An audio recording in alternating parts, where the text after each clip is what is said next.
Hey guys, welcome back to Etheria Restart. So the two new characters, Batsby and Ninfoniel, are in the game now. We obviously can't summon them yet, but they are here so we can take a look. And this is what I was waiting for. I wanted to see their skills. Now, this is going to be more just a first look at their skills, give you guys my first impressions on what I think of their skills, and then I'll think about it, check out the resources on my account, stuff like that, and give you guys a plan of what I plan to do with these characters when they do drop. So let's jump in. The first one I want to look at is Ninfoniel, because she's the one I'm honestly most excited about, and I really want to see what her extra attack scaling is. So we got 122 on the base speed, not too bad, not the fastest, but still not sluggish either. Let's go into the basics. So there was definitely no passive. I was wondering if there was going to be a passive that they weren't telling us about. No, there isn't. Dude, I love the pet dragon thing is so cool, man. Dude, it reminds me of some. It reminds me of the things in the Blood Elf area in World of Warcraft, except they didn't have this icy aesthetic. They were but they were like more orangey and greeny, but it was the same vibe. I don't know. Dude, it's been ages since I played WoW. Anyway, I'm gonna just shut up and keep going with this. Deals damage with a 50% chance to apply res up on herself. Okay, 2 turns when you max it out.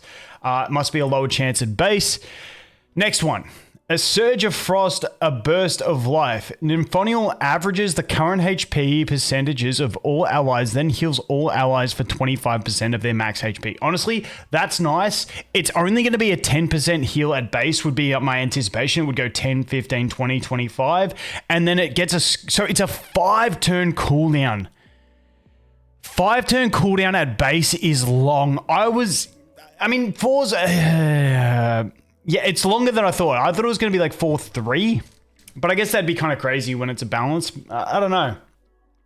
Let's face it, you're probably going to play her on Time Weave anyway, so that'll probably help with it. But yeah, it's a 4-turn cooldown maxed out, meaning a 5-turn cooldown.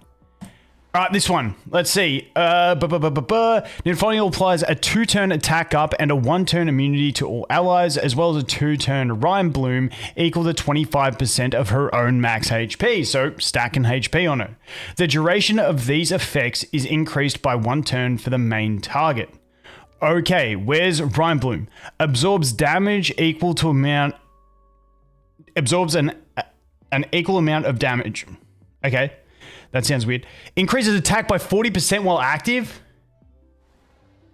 It's a second attack buff. I mean, listen. I'll get the theory crafters to punch this into numbers and find out how impactful it is, but I feel like that's pretty solid. So she's one of those characters where I'm definitely going to get her, I think. Just because that adds huge value into your damage ceiling capabilities of any DPS, because it extends beyond anything else you can deal. So I just feel like she is going to be part of speed teams now, purely because of that, because she brings the attack buff and she brings that. I feel like a team with her, and then if you have dude, what's the light chick with the bow? I always forget her name for some reason. The light chick with the bow, fuck. With the pew, fuck. I don't know why I always forget her name, but I do. Anyway, I feel like her with her, because then you get the Death Shred. You also get strips. I feel like that's just going to be a crazy combo. Like when you look at Rengokutsu, you use her plus Lily, plus Sanya to be safe, plus Pew girl. Dude, I gotta fucking check her name. How have I forgotten her name? Jesus. Yelly, that's it. Yeah, so I feel like for Rengo, I feel like Ninfoniel... as blue, Sanya as green plus the revive. That's your survival core completely done, but she's also your offensive core. Then you just run Lily because Lily's dark and you haven't got a dark on there yet. And then you just run Yelly because Yelly goes pew and she has Death Shred. So if you got Yelly built, that's what I'd be looking at with this stuff. And then the shield gives you preemptive. Now it is a 4-turn cooldown. That is the one awkward thing. So she, for me personally, I'm thinking I'm running her on Time Weave Halloween for PvE is kind of what I'm leaning towards. But yeah, Time Weave 100%. Halloween, maybe you go without, but I feel like Time Weave Halloween would kind of be my play. Let me know what you guys think on builds, but in general, yeah, I think it's a solid kit. You're getting a chunky shield, and then you've got attack escalation past anything else. Hell, you can even run her in double DPS teams. Because then you got 2 DPS benefiting from it. Yes, only one of them is going to get the extra third turn duration of the attack buff and Rhyme Bloom. But like, dude, 2 DPS getting the attack buff plus the extender buffo. I think that's pretty good. Anyway, let me know your guys' thoughts. I think, yeah, I think she's one I'm no doubt going to get. Even if I don't lattice her yet, because I'm kind of in saving mode, I'll have a think about it and get back to you guys. But yeah, I think I'm definitely going to pull a copy of her nonetheless. I think that kit just looks too universally like just... When you can outscale anything else that scales, it's kind of like Kloss. Like, you get that damage amplification that scales outside of anything else that anyone can offer. So it's like extra amplification. So I really like that. Let's check out Batsby. All right, skill 1. All right, I'm curious to see the passive. Batsby brandishes the spear, dealing 220% damage to a single enemy with a 40% chance to inflict 2-turn wound. Tidal Surge. For every 1 debuff on an enemy animus, Batsby's damage to them is increased by 10%. If the target's affinity is countered by Batsby, that means if they're red, and they are the main target of the skill, damage dealt increased to 30%, stacking up to 6 times. Damn. That's quite a bit of damage amplification.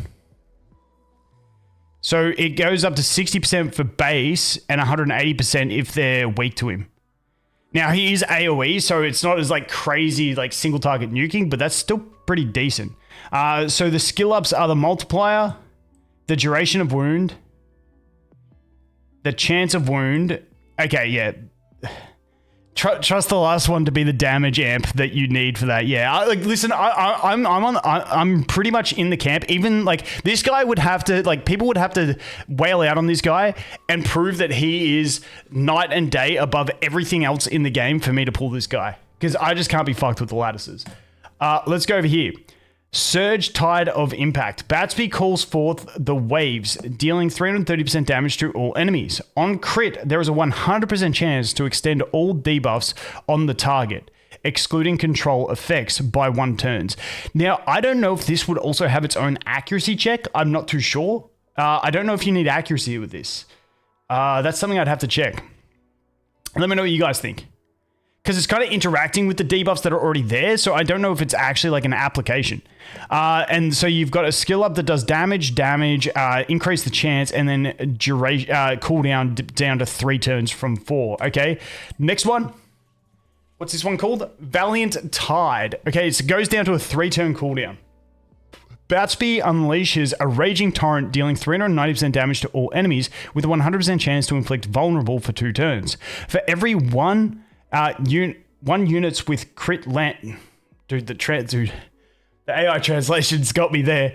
For every unit that he crits, he gains 20% turn meter. So that turn meter increase comes up at 3. So I mean, let's face it, you're probably gonna max it, but I guess you could get that there. So if there's 5 enemies and he crits them all, he gets an extra turn. Essentially, he gets 100% gauge. Which is good that he does. Like, I was worried, like 20 I think is reasonable. If it was 25, that was going to be so annoying for PvP.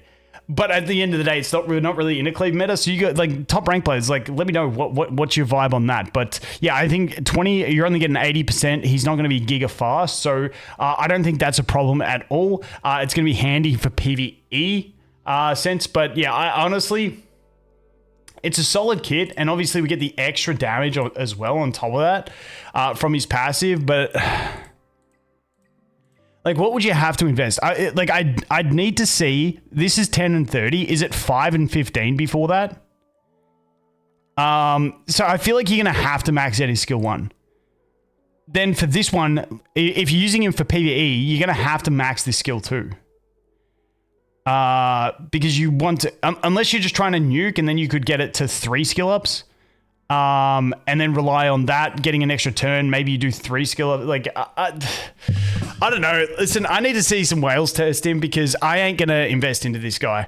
So that is a look at them. Like, I think his kit's good, but it's just like the lattices. Like, there's just no point for me. So my thought is, I'm gonna definitely get at this stage an Ninfoniel, I think. And then him, if he turns out to be Giga, I'll pick a copy up. because I should have enough summons because I haven't even touched the echoes yet. So yeah, that's kind of what I'm thinking. I'm thinking Ninfoniel's the one for me. Get her, keep her in the bag. Probably I'm not going to use...